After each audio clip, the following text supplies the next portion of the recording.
After 10 years of being the team principal of Haas and largely responsible for the popularization of Formula One through his antics and drive to survive, Guenther Steiner has been fired from his role in a bombshell development these past few days.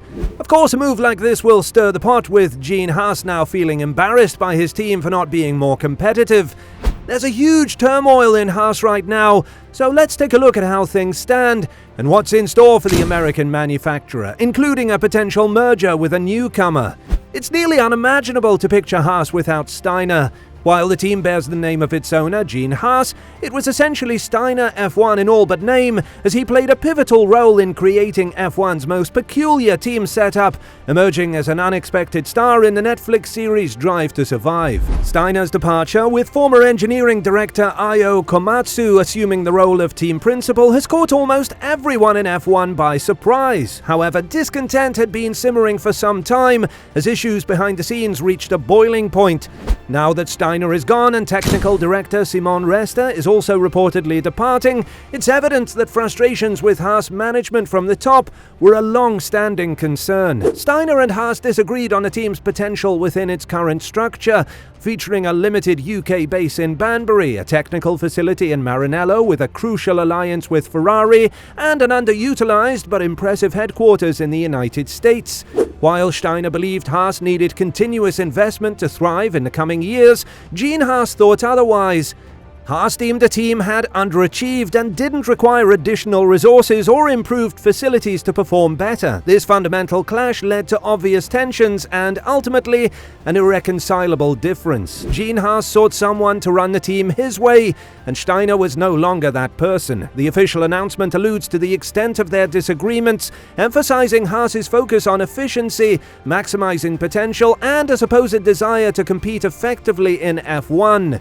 Komatsu, the new team principal, suggests that restructuring and better management of existing resources can lead to improved results without the need for significant changes.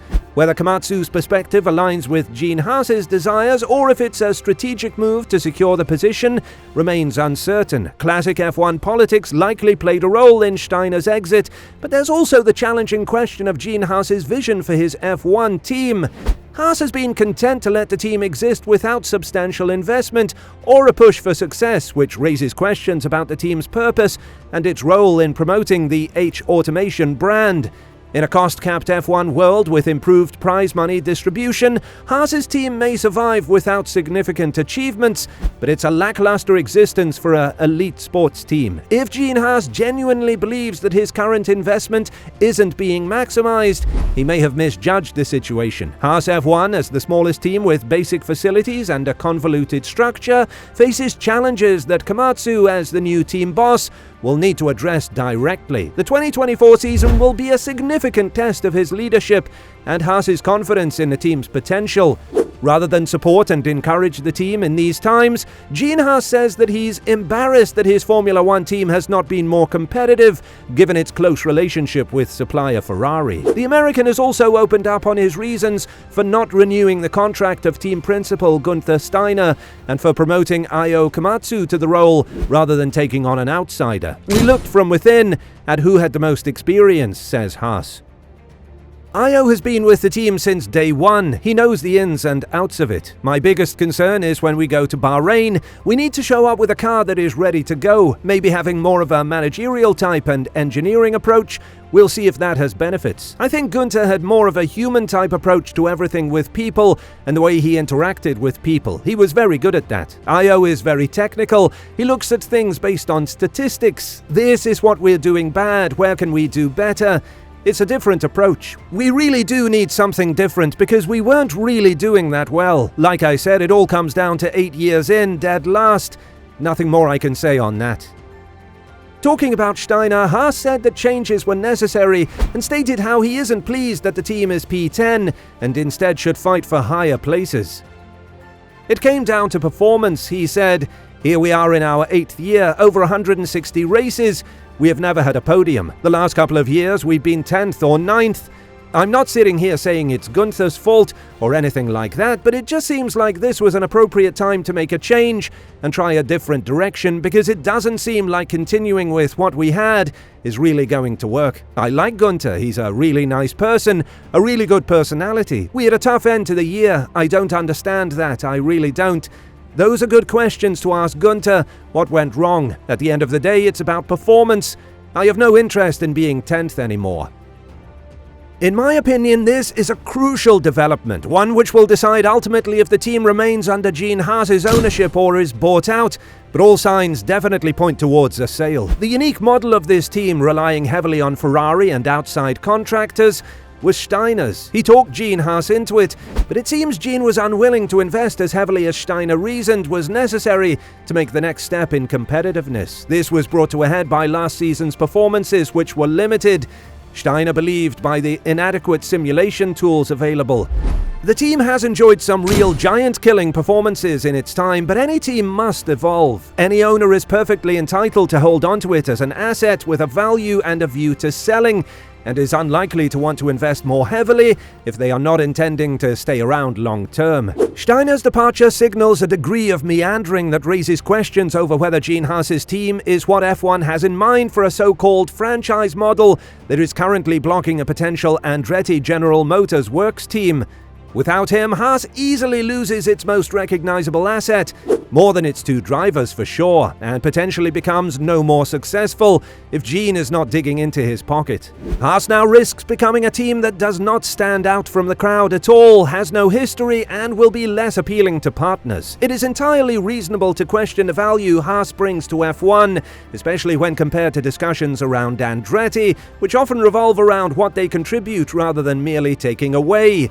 As the prospect of Haas becoming an inconspicuous, unambitious team that solely capitalizes on prize money without contributing significantly to F1 looms large, it challenges the essence of F1's desired franchise sport model. The sport encourages everyone to embrace the concept of 10 robust, successful teams, a vision that can only materialize if these franchises are operating at their utmost potential, something Haas currently falls short of achieving. Given that Haas occupies one of the 10 guaranteed spots on the grid, this raises questions about how it aligns with F1's best interests, especially when potentially blocking the entry of a new team with ties to General Motors and a forthcoming engine manufacturer.